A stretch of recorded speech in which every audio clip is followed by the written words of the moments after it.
हरे कृष्णा भक्तों, आज मैं दुर्गा सप्तशती से आपको आखिरी अध्याय जो 13 और 12 दोनों अध्याय बतलाने वाली हूँ। 12वां अध्याय में देवी के चरित्र के पाठ का महात्म बताऊंगी और 13 उसके बाद 13 अध्याय बतलाने वाली हूँ। बहुत ध्यान से सुनिए। माँ भगवती सभी पे कृपा करें। हे माँ अम्बे, हर प्रकार की सभी की विपदा हरना।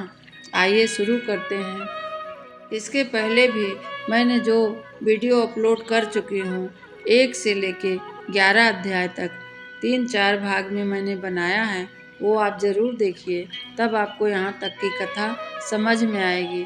इसके बाद आगे कथाओं का वर्णन जो है ये मैं अपना अनुभव बता रही हूँ कि जब मैं इस कथा को पढ़ रही होती हूँ उस समय मेरे रोंगटे एकदम खड़े हो जाते माँ भगवती की महिमा सुनकर और बोलते समय और कहते समय आपके समक्ष। आप बहुत इसको ध्यान से सुनिए तथा कभी भी सुनते समय बहुत मन लगा के बैठ के सुनिएगा तो और अच्छे से समझ आएगा। बिना विलंब किए आइए शुरू करें कथा। देवी जी कहती हैं कि हे देवताओं, जो पुरुष इस स्तोत्र को एकाग्रचित होकर मेरी स्तुति करेगा उसके संपूर्ण कष्टों को निसंदेह ही मैं हर लूँगी। मधुकैटभ को नाश करने से, महिषासुर के वध करने तथा शुंभ तथा निशुंभ के वध करने पर जो मनुष्य कथा कहेंगे मेरे महात्म्य को अष्टमी, चतुर्दशी, नवमी तथा एकाग्रचित किसी दिन भी भक्ति पूर्वक सुनेंगे, उनकी सभी विपत्ति को मैं नाश करूंगी और उनके सभी पापों को मैं हर लूंगी। उनको कभी दरिद्रता ना सताएगी और ना ही उनके प्रियजन से कभी उनका बिछोह होगा। उनकी इस प्रकार हर भय को मैं हरूंगी। इसलिए प्रत्येक मनुष्य को भक्ति पूर्वक मेरे इस कल्याणकारक महात्म को सदा सुनना चाहिए या पढ़ना चाहिए। मेरा यह महात्म महामारी से उत्पन्न हुए संपूर्ण उपद्रव को एवं 3 प्रकार के उत्पातों को शांत कर देता है। जिस घर में, मंदिर में या जिस स्थान पर मेरा स्तोत्र विधि पूर्वक पढ़ा जाता है अथवा सुना जाता है, वहाँ कभी भी मैं त्याग नहीं करती हूँ, वहाँ सदा ही रहती हूँ। पूजा, होम तथा महोत्सव में जो मेरा यह चरित्र उच्चारण करता है तथा सुनता है एवं हवन या पूजन मनुष्य जानकर या बिना जाने करे, मैं उसे तुरंत ग्रहण कर लेती हूँ। और शरत काल में प्रत्येक वर्ष महापूजा की जाती है और उसमें मनुष्य भक्ति पूर्वक मेरा यह महात्म्य सुनकर विपत्तियों से छूट जाता है। अज्ञानियों को ज्ञान प्राप्त होता है, निर्धन को धन की उपलब्धि होती है तथा जो पुत्र आदि की इच्छा रखते हैं उनकी कई कई पीढ़ियों में पुत्र की प्राप्ति अवश्य होती है। मेरा महात्म सुनकर सभी मनुष्य निर्भय हो जाते हैं और महात्म के श्रवण करने वाले आनंदित हो जाते हैं।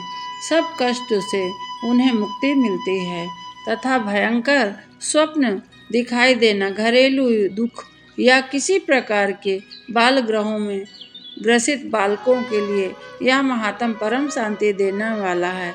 जो मनुष्य इस पाठ को अपने घर में करता है अथवा सुनता है या दूसरों को सुनाता है, देवी उस पर बहुत प्रसन्न होकर सब प्रकार से धन धान प्राप्त करवाती हैं। जहाँ पर भजन कीर्तन और मेरी चर्चा होती है वहाँ पर किसी प्रकार से भव बाधा या शत्रुओं का कभी भय नहीं होता।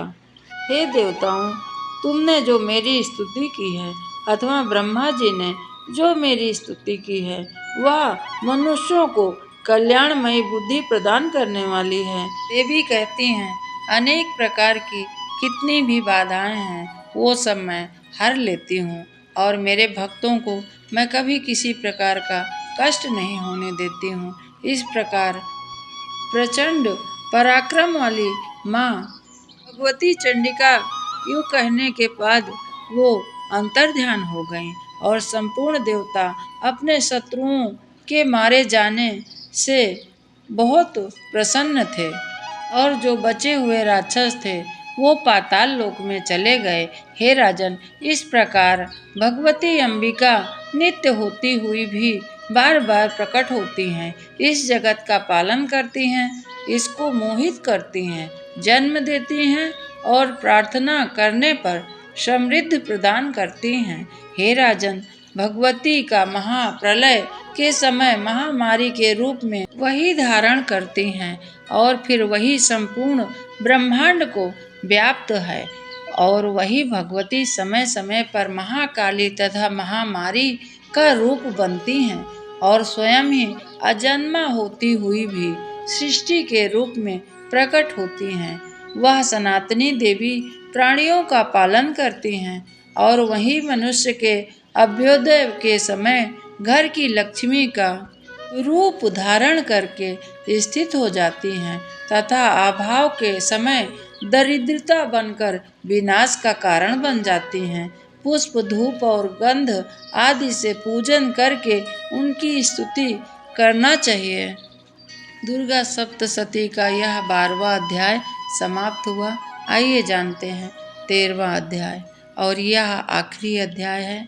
माँ भगवती को प्रणाम करके फिर सुनते हैं 13वां अध्याय। अध्याय 13 में महर्षि मेधा जी ने कहा, हे राजन, इस प्रकार देवी का जो महात्म का वर्णन मैंने तुमको सुनाया, जगत को धारण करने वाली इस देवी का ऐसा प्रभाव है।